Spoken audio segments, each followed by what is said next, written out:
Shalom saudara, haleluya. Selamat bertemu kembali dalam siri pembelajaran surat Roma.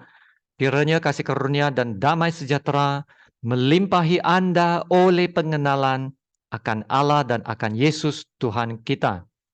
Ya, kita sambung lagi bab yang ke-8 dari ayat 18 hingga ke-24 yang bertajuk pengharapan pada kemuliaan yang akan datang. Amin. Mari kita baca dari ayat 18.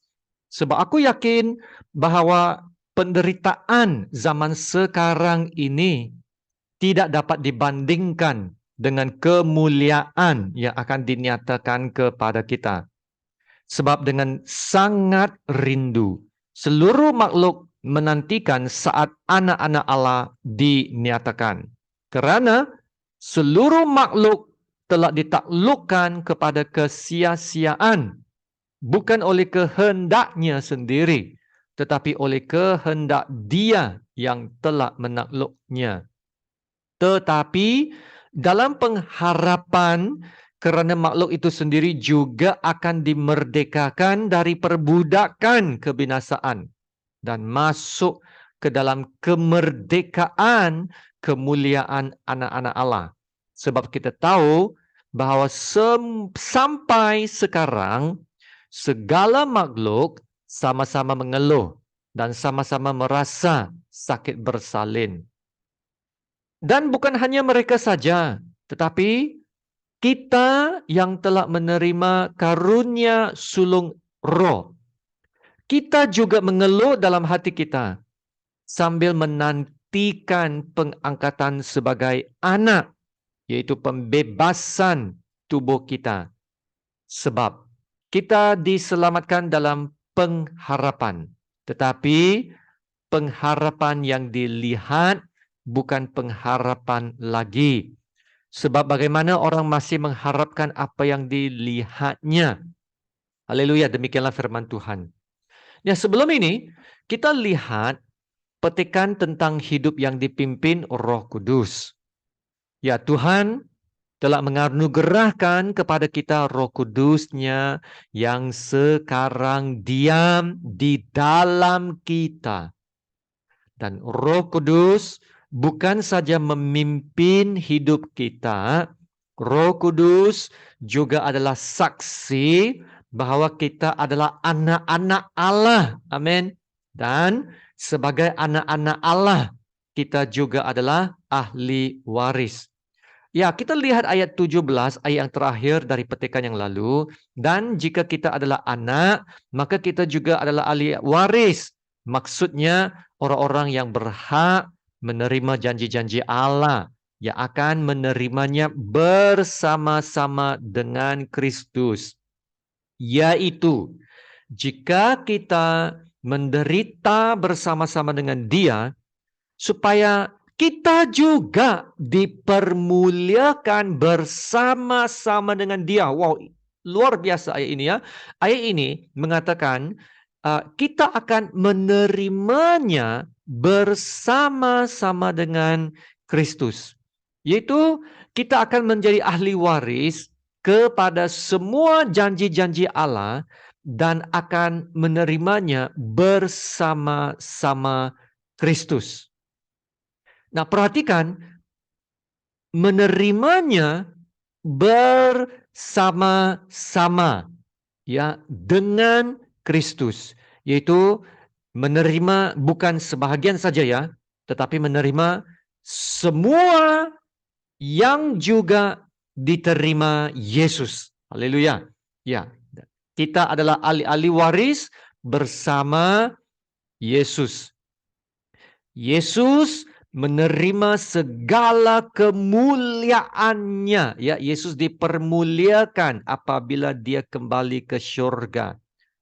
Ya, tapi kita harus ingat bahwa jalan kepada kemuliaannya itu harus melalui penderitaan.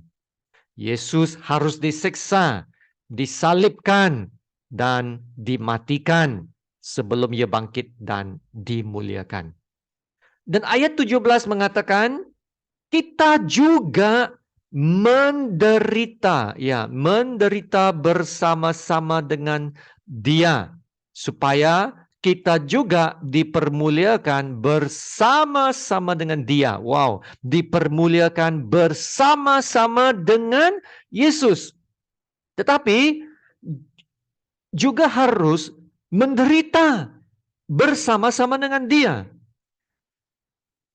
Jadi kehidupan Kristen bukan semuanya berkat saja ya. Ya, kehidupan Kristen juga ada kesusahannya dan penderitaannya. Tapi di sebalik semua kesusahan dan penderitaan ini, kita ada harapan. Amin. Ya, kita ada berkat yang lebih besar. Yaitu ayat ini mengatakan, kita juga dipermuliakan bersama-sama dengan Dia. Wow, haleluya. Nah, dengan itu kita baca ayat yang baru hari ini, yaitu ayat yang 18. Sebab aku yakin bahwa penderitaan zaman sekarang ini tidak dapat dibandingkan dengan kemuliaan yang akan dinyatakan kepada kita. Haleluya. Nah, ini adalah suatu kenyataan yang sungguh luar biasa ya. Orang-orang percaya memang akan menderita, tetapi mereka tidak harus rasa macam tawar hati. Karena di akhirnya nanti mereka akan mendapat kemuliaan yang lebih besar, yaitu dipermuliakan bersama-sama dengan Yesus. Ya, ayat sebelumnya ayat 17 itu. Ya, malah semua penderitaan yang mereka lalui sekarang tidak akan menjadi sia-sia. Haleluya. Dan ada maksudnya dalam rencana Tuhan. Ya, semuanya itu mengerjakan bagi mereka kemuliaan kekal yang jauh lebih besar lagi daripada penderitaan mereka. Nah, inilah juga kata-kata Paulus dalam 2 Korintus bab 4 ayat 17. Sebab penderitaan ringan yang sekarang ini mengerjakan bagi kami kemuliaan kekal yang melebihi segala-galanya. Jauh lebih besar daripada penderitaan kami. Haleluya. 2 Korintus 4 ayat 17. Sekiranya saudara ada sesiapa yang dapat mengesahkan kebenaran ayat ini, orang itu tidak lain tidak bukan adalah Paulus sendiri. Ya, sebab Paulus sendiri telah melalui banyak penderitaan. Dia telah hidup menjadi serupa Yesus dalam penderitaannya. Namun saudara, Paulus tidak tawar hati. Di sebalik semua penderitaannya, dia melihat kemuliaan yang lebih besar lagi yang akan menjadi milik dia. Amin. Nah, sebab dia telah melihat kebenaran ini terbukti dalam Yesus. Ya, Yesus disiksa. Ya, Yesus dimatikan. Tapi Yesus dibangkitkan. Dan Yesus mendapat kemuliaannya yang sekarang duduk di sebelah kanan Allah. Itulah kemuliaan Yesus. Amin. Dan Paulus berkata, kita juga akan menerima kemuliaan kita selepas hidup ini. Ya, dalam Kolose 3:4 berkata, apabila Kristus yang adalah hidup kita menyatakan diri kelak, kamu pun akan menyatakan diri bersama dengan Dia dalam kemuliaan. Haleluya. Haleluya. Ya saudara, kemuliaan ini bukan hanya akan dinyatakan kepada kita, tetapi ia akan dinyatakan dalam diri kita. Kita akan dimuliakan bersama-sama dengan Yesus. Haleluya. Nah, permuliaan kita bersama-sama Kristus. Inilah saat yang dinanti-nantikan ya. Bukan saja oleh orang-orang percaya yang menantikan kemuliaan ini, tetapi juga oleh semua makhluk ciptaan Allah. Nah, lihat ayat 19.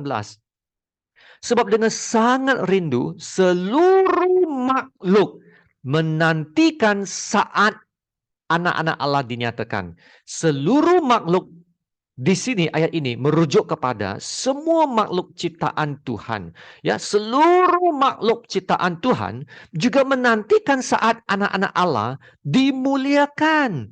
Ya, kenapa? Kenapa mereka menantikan saat anak-anak dimuliakan? Apakah manfaatnya bagi mereka? Kita lihat ayat 20 dan 21.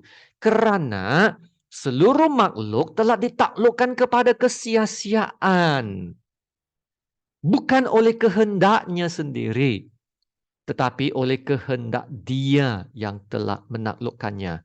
Tetapi dalam pengharapan, kerana makhluk itu sendiri juga akan dimerdekakan dari perbudakan kebinasaan dan masuk ke dalam kemerdekaan kemuliaan anak-anak Allah.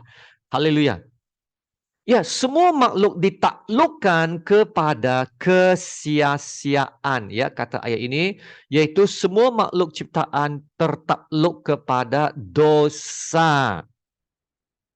Sebab ya semenjak manusia jatuh dalam dosa, ya, semua ciptaan juga telah menjadi terkutuk. Ya, dalam Kejadian bab 3 ayat 17 ada berkata ini.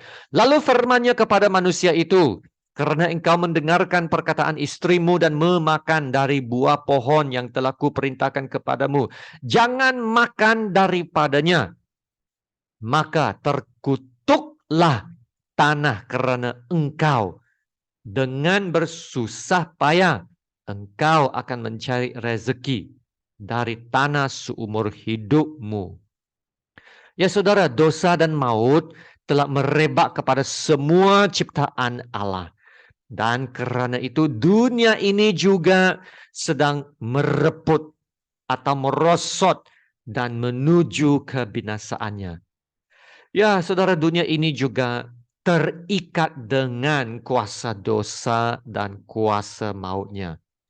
Tapi suatu hari nanti dunia ini juga akan diperbaharui. Amin.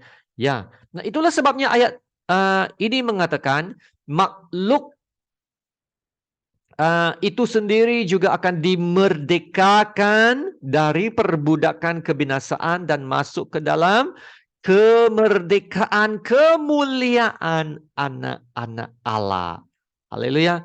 Makhluk itu sendiri juga akan dimerdekakan dari perbudakan kebinasaan. Ya, memang dunia sedang merebut, sedang menuju kebinasaannya, tetapi ia akan ditebus dari kuasa dosa dan kuasa maut, dan ia akan bebas dari segala unsur-unsur dosa itu. Ya, maksudnya seluruh makhluk akan diperbaharui dan dimuliakan bersama-sama dengan anak-anak Allah yang akan dimuliakan nanti. Ya, kita akan lihat kedatangan hari itu. Dan ini sudah pun dicatat ataupun dinubuatkan di beberapa ayat. Saya tunjuk Yesaya 11:6. Serigala akan tinggal bersama domba dan macan tutul akan berbaring di samping kambing. Anak lembu dan anak singa akan makan rumput bersama-sama, dan seorang anak kecil akan mengiringnya. Lembu dan beruang akan sama-sama makan rumput, dan anaknya akan sama-sama berbaring. Sedang singa akan makan jerami seperti lembu. Anak yang menyusu akan bermain-main dekat liang ular tedung, dan anak yang cerai susu akan mengulurkan tangannya ke sarang ular beludak. Tidak ada yang akan berbuat jahat atau yang berlaku busuk di seluruh gunungku yang kudus. Sebab seluruh bumi penuh dengan pengenalan akan Allah ataupun Tuhan seperti air laut yang menutupi dasarnya. Dalam Wahyu 21 ayat 1 juga berkata, lalu aku melihat langit yang baru dan bumi yang baru, sebab langit yang pertama dan bumi yang pertama telah berlalu dan ia pun tidak ada lagi. Saudara, kesemua ayat ini menunjukkan makhluk ciptaan juga akan mendapat kemuliaan dan pembaharuannya, ya, sama seperti anak-anak Allah, ya. Ya, semua pembaharuan ini akan datang. Is coming soon ya. Tetapi sekarang sementara menantikan permuliaan yang akan datang, semua makhluk ciptaan haruslah menderita. Ya, lihat ayat selanjutnya 22 dan 23. Sebab kita tahu bahwa sampai sekarang segala makhluk sama-sama mengeluh dan sama-sama merasa sakit bersalin. Dan bukan hanya mereka saja, tetapi kita yang telah menerima karunia sulung roh, kita juga mengeluh dalam hati kita sambil menantikan pengangkatan sebagai anak, yaitu pembebasan tubuh kita. Ya, Paulus menggunakan satu perkataan di sini, yaitu mengeluh. Ya, ada 3 kumpulan yang mengeluh di sini. Ya, yang pertamanya segala makhluk, yang keduanya orang-orang percaya, dan yang ketiga Roh Kudus juga mengeluh. Ya, dalam ayat 22 dikatakan sekarang segala makhluk ciptaan mengeluh. Ya, mengeluh karena dosa yang membinasakan. Akibat dosa, nah, makhluk ciptaan mengalami bencana alam, mengalami pencemaran, mengalami kebinasaan. Ya, makhluk ciptaan mengeluh oleh karena itu dan menantikan kemerdekaan dan perbudakan pembinasaan itu. Ya, ayat 23, orang-orang percaya juga mengeluh. Nah, di sini disebut orang-orang percaya menerima karunia sulung roh. Dalam konteks bab 8, nah, Roh Allah merupakan saksi kepada pemilihan kita, ya, sebagai anak-anak Allah, kan? Ya, dan karena itu, ya, kita adalah waris Allah. Itu waris bersama Yesus. Nah, Roh Kudus adalah meterai kepada janji ini. Yang bermaksud kita akan pasti menerima warisan kemuliaan kita. Nah, itulah dia Roh Allah itu adalah karunia sulung. Kita telah menerima karunia sulung. Kita telah menerima warisan kita. Seperti Yesus telah dimuliakan. Tetapi sebelum orang-orang percaya dapat menerima hak warisan mereka yang sepenuhnya. Mereka sekarang, ya, sekarang harus melalui penderitaan di dunia. Dan karena itulah mereka mengeluh. Nah, keluhan di sini adalah atas kesedaran bahwa dosa-dosa manusia yang telah menyebabkan segala makhluk ciptaan dan manusia itu mengalami kemerosotan dan kebinasaan. Ya, dosa manusia itu yang telah menyebabkan semua penderitaan ini. Nah, karena keluhan-keluhan ini, orang-orang percaya menantikan kelepasan mereka, yaitu kelepasan dari tubuh yang tidak sempurna, ya, untuk mendapat kebangkitan tubuh yang mulia.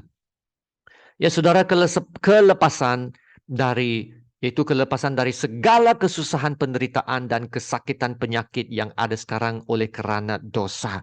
Yaitu kita menantikan keselamatan yang sempurna, yang bebas dari segala maut, dari segala penyakit dan dosa. Amin. Nah, keselamatan dari apa yang sementara untuk mendapat apa yang kekal.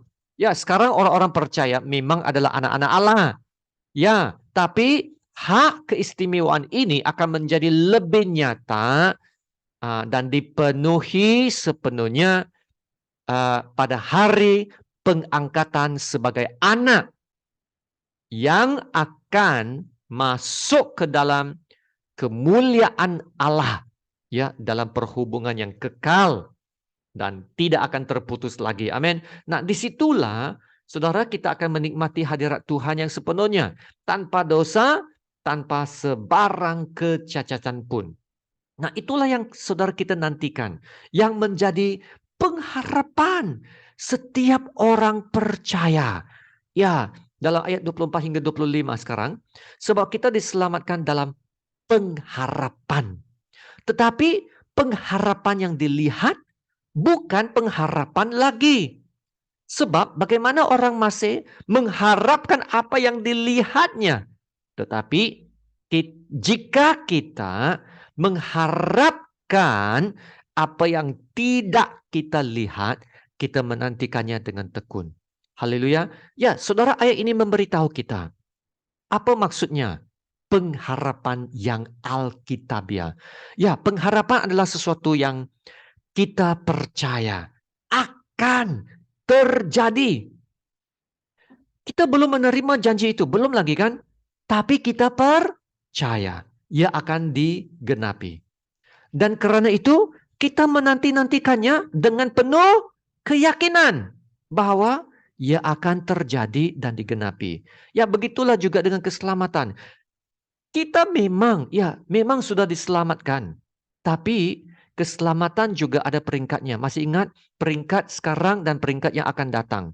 Nah, dalam keselamatan peringkat sekarang, kita memang telah menerima pengampunan, memang sudah mendapat hidup kekal, ya, memang sudah terima semua ini. Tapi kita belum lagi menerima sepenuhnya berkat keselamatan kita, yaitu kebangkitan kita kepada tubuh yang mulia, yang bebas dari segala dosa dan kecacatan tubuh, dan hidup dalam kemuliaan bersama-sama dalam hadirat Tuhan. Itulah keselamatan yang akan datang dalam peringkat yang terakhir itu. Nah, itulah yang kita nanti-nantikan, ya, pengharapan kita yang tak dapat dilihat, tapi yang kita nantikan. Dan kita percaya kita akan dapat mencapai keselamatan kita yang termulia itu. Ya, kita boleh yakin dengan itu. Keselamatan yang akan datang, keselamatan yang kesempurna. Bagaimana kita mendapat keyakinan ini? Keyakinan kepada pengharapan ini, saudara, bukannya berdasarkan apa yang kita buat, tetapi apa yang Tuhan dapat lakukan seperti mana yang telah Ia janjikan. Saya bagi contoh, saudara, ini sangat penting. Kita lihat ini janji Tuhan dalam 1 Petrus bab 1 ayat 3 hingga ke 5.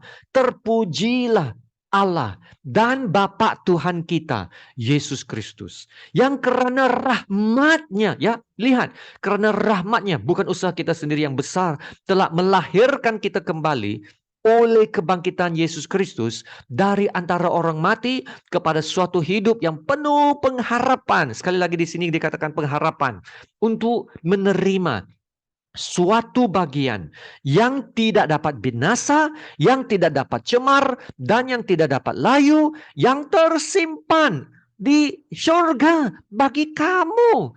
Ya, kita layak akan mewarisi bagian ini. Dalam ayat 5, perhatikan, yaitu kamu yang dipelihara dalam kekuatan Allah karena imanmu. Sementara kamu menantikan keselamatan yang telah tersedia untuk dinyatakan pada zaman akhir. Petrus sedang berbicara tentang keselamatan yang akan datang, dan saudara, Anda akan dipelihara dalam kekuatan Allah sampai Anda akan menerima bahagian Anda nanti. Haleluya. Begitu juga dalam Yudas bab 1 ayat 24. Bagi dia yang berkuasa, perhatikan, dia yang berkuasa menjaga supaya jangan kamu tersandung, dan yang membawa kamu dengan tak bernoda dan penuh kegembiraan di hadapan kemuliaannya. Amin. Saudara, petikan dalam 1 Petrus dan Yudas ini menunjukkan bahwa keselamatan kita sudah pun terpelihara. Haleluya. Supaya kita akan menerima kemuliaan keselamatan kita yang akan datang itu. Tuhan akan membawa kita masuk ke dalam kemuliaannya. Maka saudara, kita mempunyai alasan yang sangat kuat. Kenapa kita mempunyai pengharapan yang kukuh? A strong hope. Ini adalah karena Tuhan yang menjanjikan, Tuhan juga yang akan menggenapinya. Ya saudara, memang kita mengeluh sekarang, mengeluh karena harus melalui penderitaan di dunia ini yang disebabkan dosa manusia. Ya, tapi kita ada pengharapan. Pengharapan kepada kemuliaan yang akan datang. Kemuliaan yang terjamin. Karena keselamatan kita telah terpelihara. Maka saudara, akhirnya, apakah respon kita dengan kebenaran ini? Ayat 25. Ujungnya, kita menantikannya dengan tekun. Haleluya. Ya, respon kita adalah terus bertekun dalam iman dan bertahan dalam segala kesabaran, ya, sampailah kita bertemu dengan Tuhan Yesus. Haleluya. Nah, bertekun ini juga adalah tanda seorang yang benar-benar percaya dan beriman. Kalau keselamatannya adalah benar, maka dia akan terus bertekun, terus bertahan sampai akhir. Dia tidak akan ambil ringan perhubungannya dengan Tuhan, tetapi adalah seorang yang sungguh-sungguh dalam imannya yang percaya. Amin. Mari kita berdoa. Haleluya. Bapa kami yang di surga, terpujilah namamu yang termulia, yang teragung. Hanya Engkau saja yang layak kami sembah. Kami bersyukur Tuhan atas kebenaran firman-Mu. Firman-Mu memberikan kepada kami janji yang sungguh luar biasa pada hari ini. Yaitu di dalam penderitaan yang kami alami dalam dunia ini, kami ada pengharapan kepada kemuliaan yang akan datang. Haleluya. Kami adalah ahli-ahli waris yang akan menerima bagian kami yang tidak akan dapat binasa, yang tidak akan dapat cemar, dan yang tidak akan dapat layu, yang tersimpan di surga bagi kami.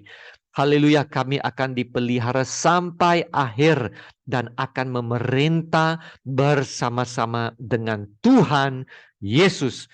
Haleluya, kiranya janji-janji kemuliaan ini ya Bapa akan memberi dorongan dan kekuatan kepada kami semua pendengar, terutamanya mereka yang lemah, yang tak berdaya sekarang, agar Tuhan kami akan bangkit dan bersemangat lagi dalam iman kami bagi Tuhan Allah yang hidup. Ya Tuhan, tolonglah kami untuk menjadi setia dan melayani Engkau dengan lebih sungguh-sungguh. Yang lemah, Engkau akan kuatkan. Yang sakit, Engkau akan pulihkan. Yang masih ada keraguan, Tuhan, Engkau tunjukkan terang kebenaran-Mu yang akan memerdekakan.